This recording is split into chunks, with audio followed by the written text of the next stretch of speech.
Is a very influential thinker, and I'm not a gambler, but if I were a gambler, I can bet my money on one thing, that even though you've not heard of C.K. Pralahad, you all have been influenced by his thinking. Have you heard of the word core competence? Yes. You all have used it, right? So that's his work. He topped the list of world's most influential thinkers last year, and once again before that in 2007.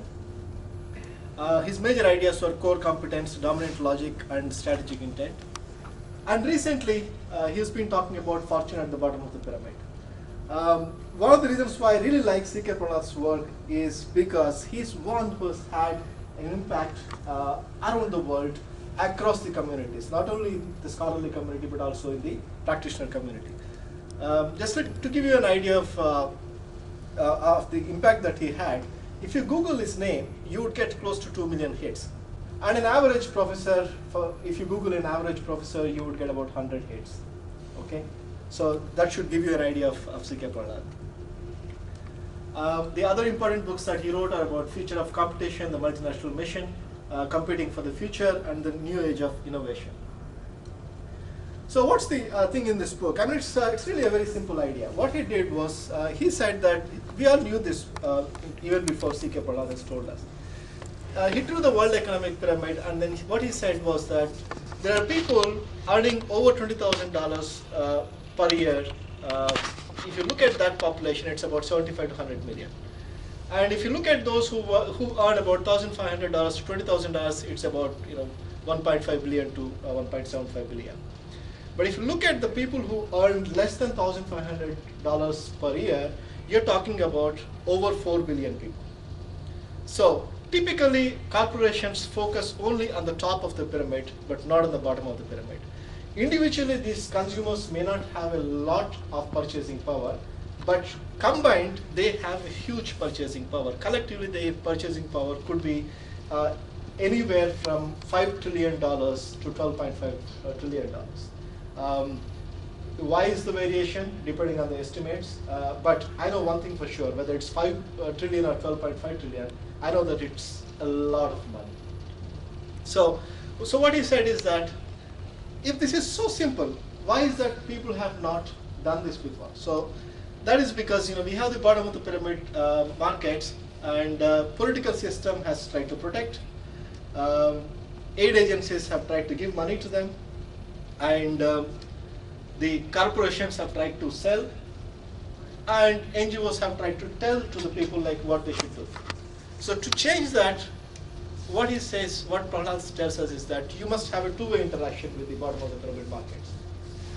And not only that, more importantly, you should have an interaction between these 4 different systems.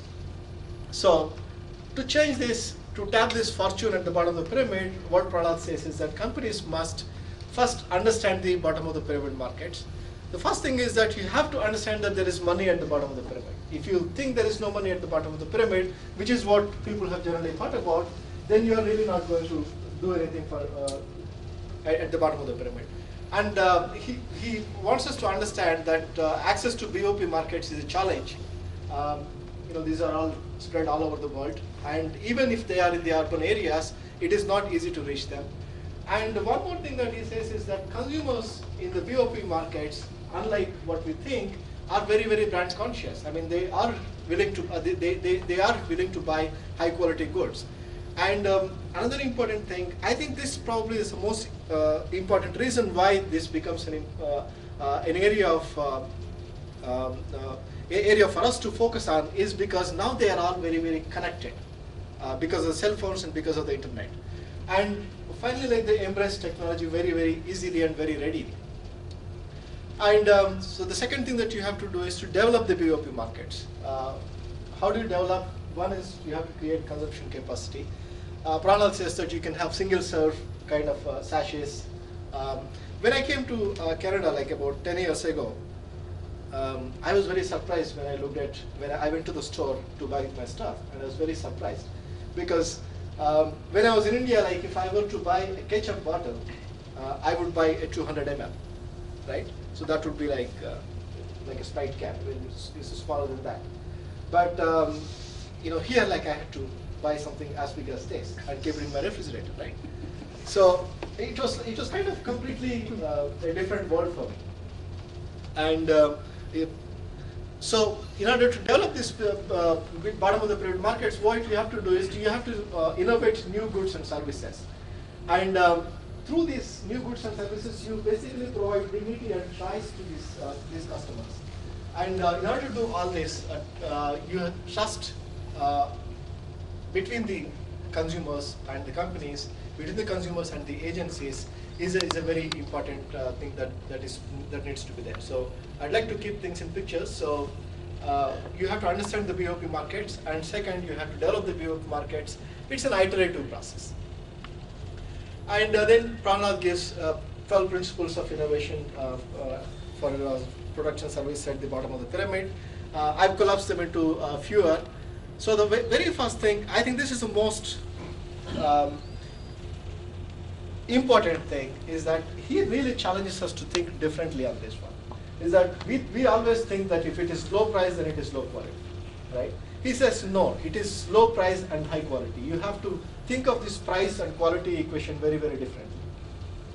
And for that, you have to use very, very advanced technologies, and then you have to design the products in such a way that they can perform in hostile conditions, in the markets that are so varied, in the climate conditions, in the education level of the consumers. And then you have to focus, or you have to give preference to functionality over form. If you think of a cell phone that we use here, it comes with hundreds of features, or maybe like thousands. Probably like we don't use many of them. We probably use 5 or 6 of them, right, or maybe 10. But if you try to take the same product to a BOP market, that's not going to work. You have to look at the functionality from a minimalist perspective. What is the minimum that this person needs?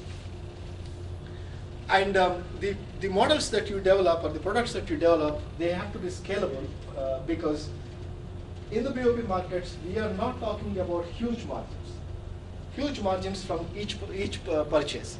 What we are looking there is small margin over a large number of purchases, right? Something similar to like what McDonald's does, really, right? So it has to be scalable, but at the same time, it has to also be sustainable. And then the innovations have to be not only at the product level, but also at the process level. How do you distribute the products, and how do you create interfaces between the people who speak so many different languages and who have a completely different types of experiences? And then, because these people in the BOP markets do not have access to or exposure to a lot of things, you have to educate them, and to reach them, you have to de-skill the processes so that anybody can become an agent for you and do the work.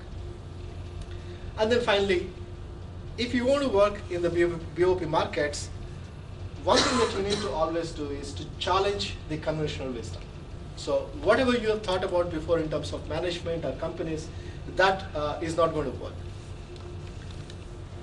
So some of the examples that Pralahad gives in the book, you may have seen, are one is the Casas Bahia, which is a Brazilian company, which brought electronics and appliances to poor on credit, so that created a huge market.